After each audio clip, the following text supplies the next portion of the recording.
sebelum masalah itu terjadi, sebelum masalah itu bertambah-tambah, sebelum masalah itu bertambah besar. Hari ini, kalau hal itu belum terjadi dan Anda tahu gelagat-gelagatnya, Anda tahu konsekuensinya, Anda bisa memprediksi dan sadar, oh iya kalau saya begini terus nanti bagaimana nih? Perbaiki dari sekarang, mumpung masalahnya belum betul-betul terjadi. Salam damai sejahtera saudara-saudara yang terkasih pencinta firman Tuhan. Berjumpa kembali dengan Bible Learning with Father Joseph. Saudara-saudaraku, bagaimana kabar Anda hari ini? Doa yang bisa saya kirimkan untuk Anda hari ini adalah semoga Tuhan dengan kekuatannya, dengan pertolongannya, mengirimkan berkat-berkatnya pada kita. Semoga kita bisa mengatasi masalah-masalah yang kita hadapi saat ini. Percayalah saudaraku, kalau kita cuma berjuang sendirian, kalau kita cuma mengandalkan kemampuan kita, mungkin kita akan dilibas oleh masalah-masalah itu. Tapi kita punya Tuhan yang dahsyat, kita punya Tuhan yang kuat, lebih besar daripada masalah-masalah kita. Berpeganglah pada kekuatan Tuhan, jangan lemah, jangan mendua, jangan berpikir yang lain selain kekuatan Tuhan yang boleh kita andalkan. Tuhan, kirimkanlah berkat-Mu atas kami anak-anak-Mu, berkat dari surga, pertolongan-Mu yang sungguh dahsyat. Dalam nama Bapa dan Putera dan Roh Kudus. Amin. Saudara-saudara, itu doa saya untuk Anda semua. Ya, untuk Anda salah satunya. Semoga itu mendatangkan kebaikan untuk Anda. Romo tahu aja saya lagi punya masalah. Ketahuannya Romo dari kamera ya. Ketahuannya Romo dari ketikan-ketikan saya. Ketahuannya Romo dari bagaimana Romo melihat saya.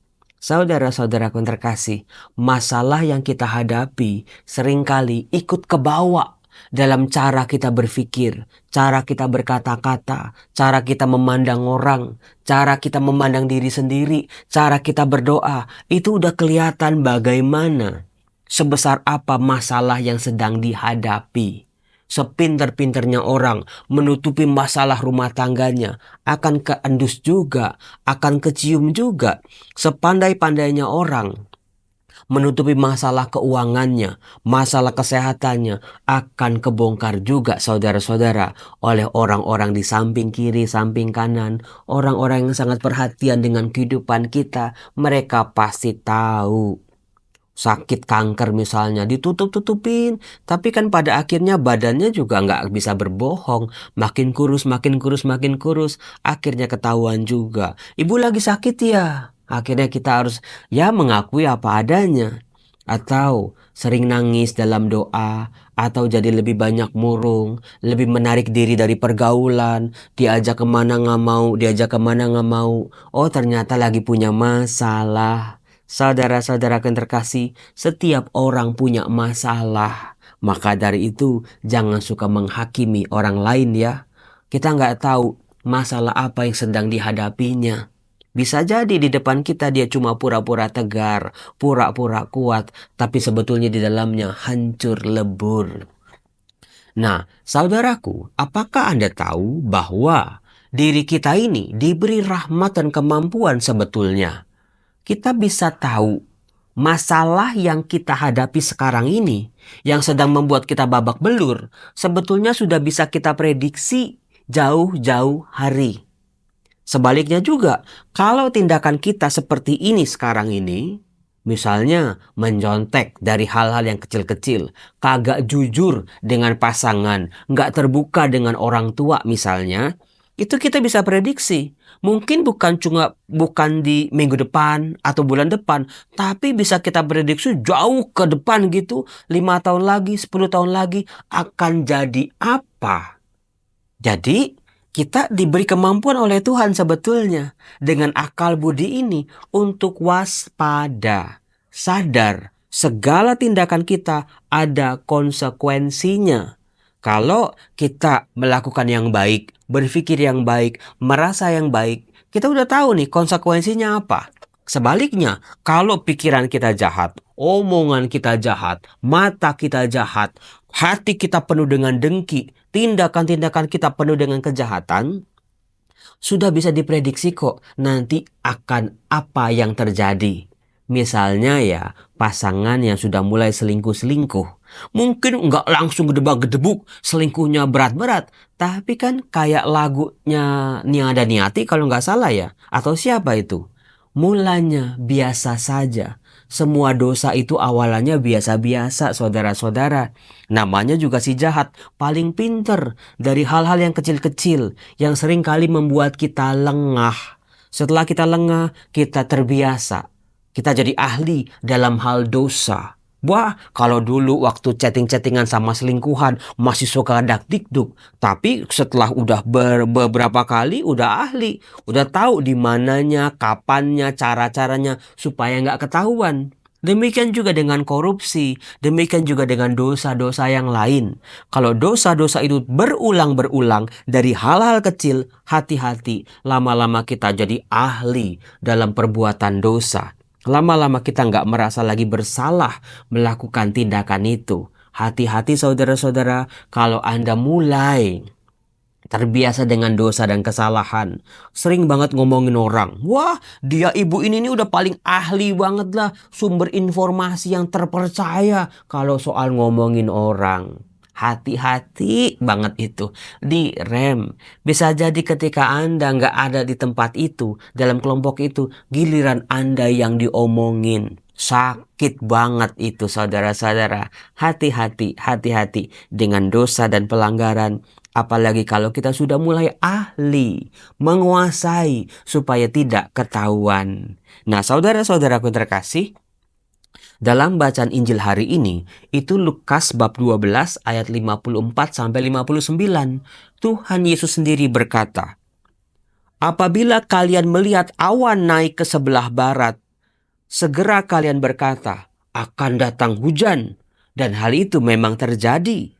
Apabila kalian melihat angin selatan bertiup, kalian berkata, hari akan panas terik. Dan hal itu memang terjadi. Itu yang saya maksud saudara-saudara, secara simbolis Tuhan Yesus menggarisbawahi kemampuan kita, kemampuan akal budi kita, pengalaman-pengalaman yang kita terima sampai hari ini, membuat kita sebetulnya bisa memprediksi tindakan kita hari ini akan mendatangkan akibat apa di kemudian hari. Kalau yang baik-baik, ya kita bisa melihat sesuatu yang baik akan datang pada kita. Tapi bagaimana dengan hal-hal yang tidak baik? Bagaimana hal-hal yang seringkali menghancurkan identitas kita sebagai anak-anak Tuhan? Hati-hati kalau kita sudah mulai bermain topeng untuk bersikap munafik.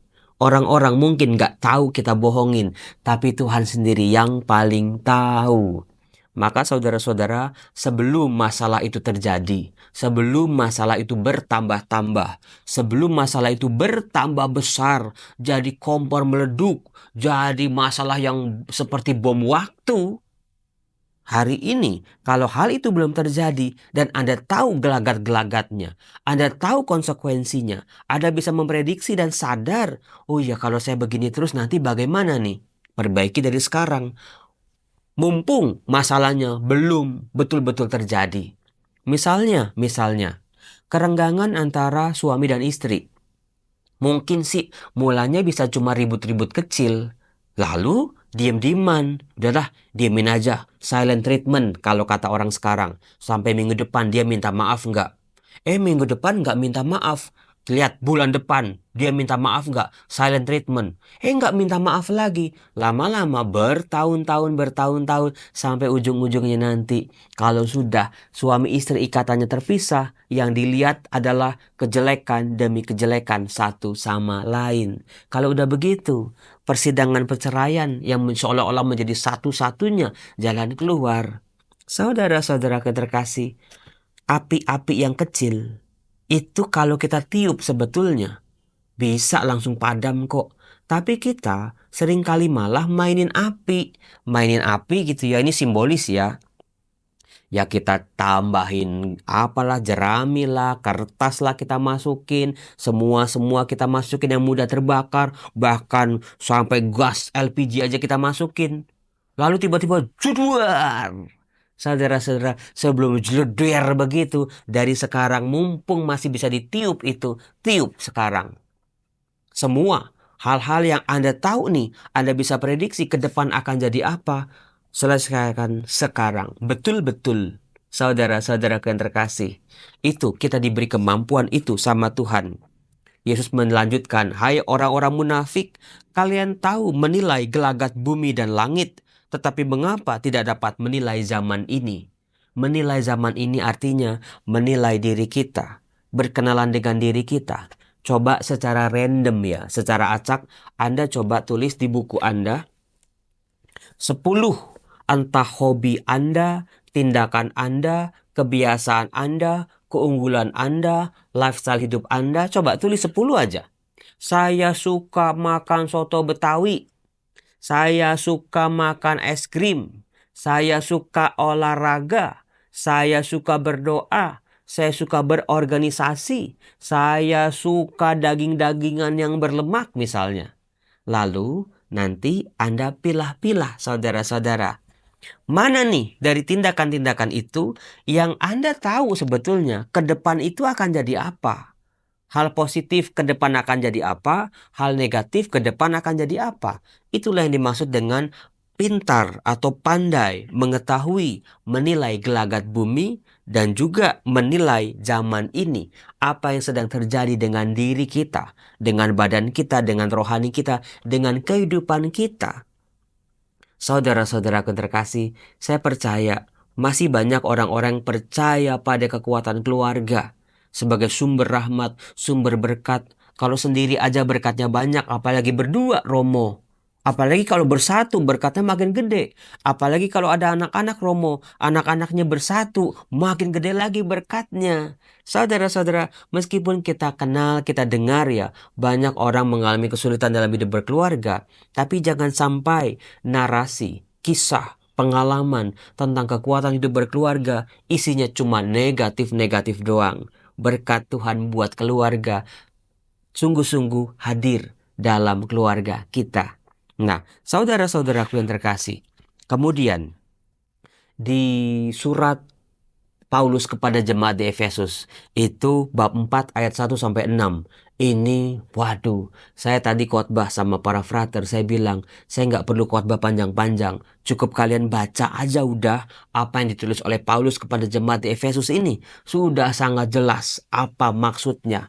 Dikatakan begini, "Aku menasehati kalian supaya sebagai orang-orang yang terpanggil, kalian hidup sepadan dengan panggilanmu." Wow, berarti panggilan-panggilan jadi imam, suster, bruder, biarawan, biarawati dong Romo. Tidak. Panggilan yang dimaksud oleh Paulus di dalam konteks ini adalah semua dari kita yang dipanggil untuk menuju Bapa.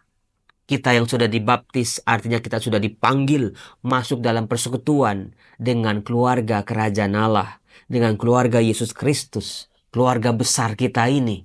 Saudara-saudara yang terkasih, kita sebagai apa? Sebagai imam, sebagai ibu rumah tangga, sebagai wanita karir, sebagai kepala keluarga, sebagai suami, sebagai istri, sebagai orang tua, sebagai anak-anak. Kita semua dipanggil.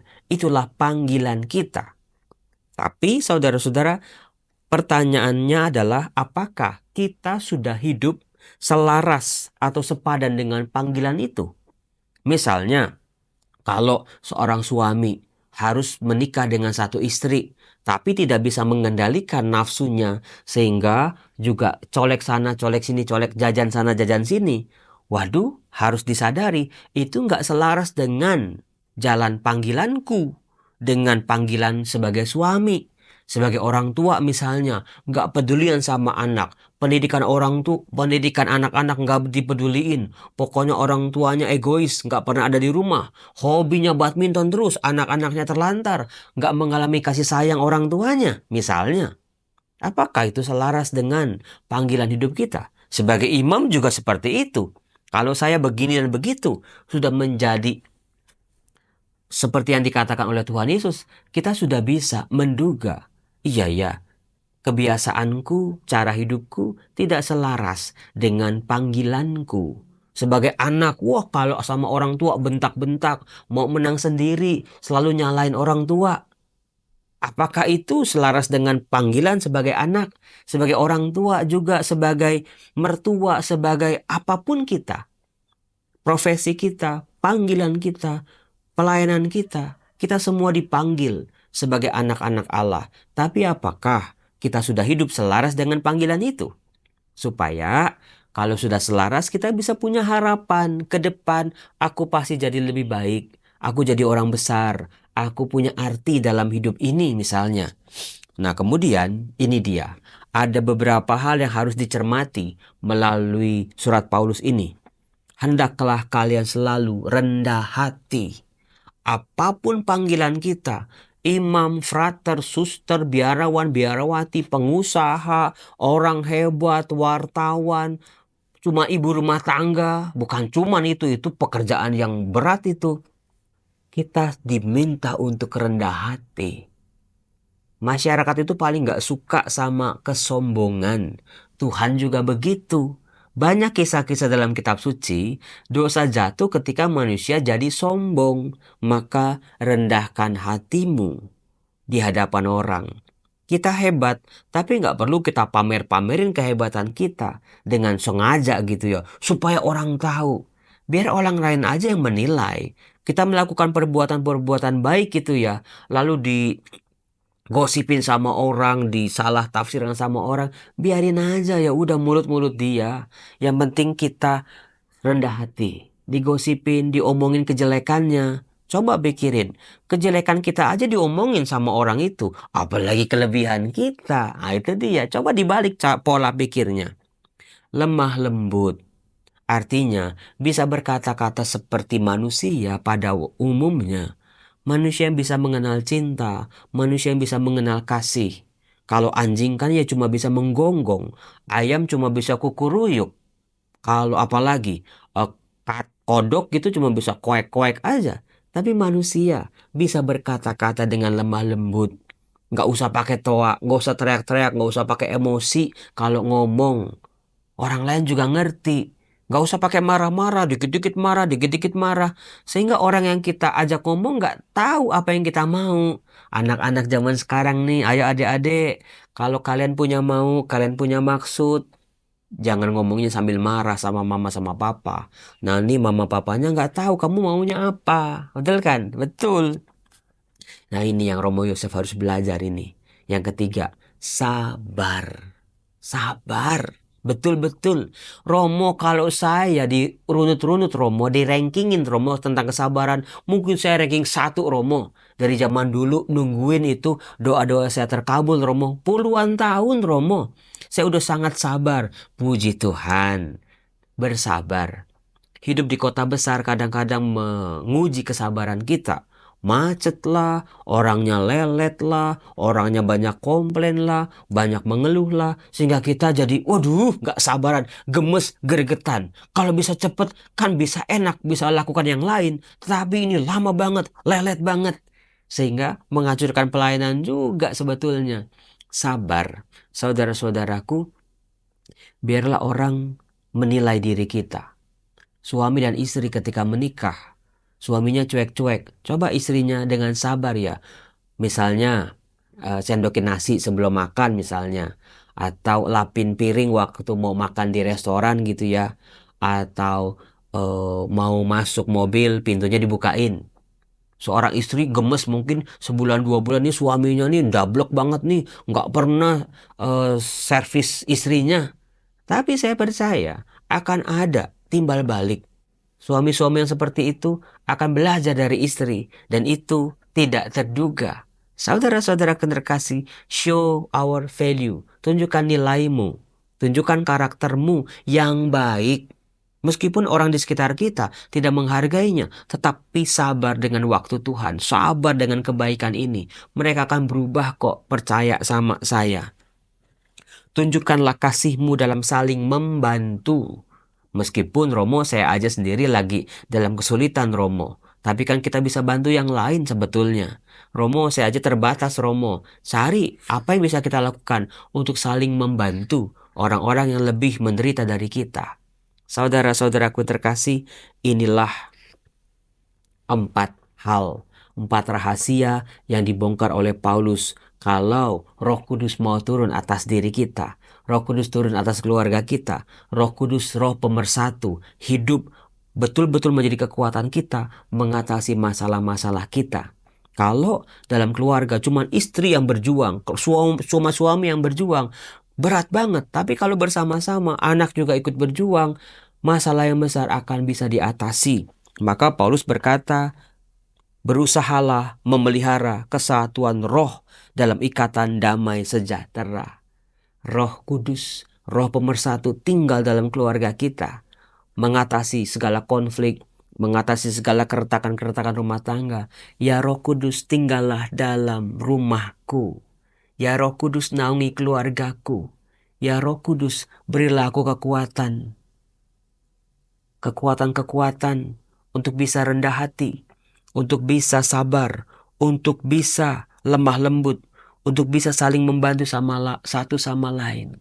Ya Roh Kudus, kekuatan Allah, tinggallah dalam keluargaku. Amin.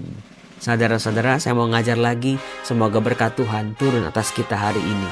Salam, Tuhan berkati.